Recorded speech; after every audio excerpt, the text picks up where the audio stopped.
இப்பிறப்பும் எப்பிறப்பும் தொடரும் இந்த பாசம்.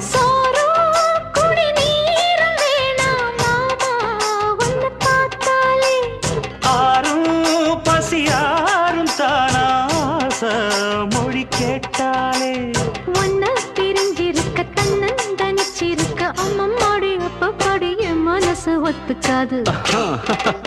செந்தூர பாண்டிக்கு ஒரு சோடி கிளி கூ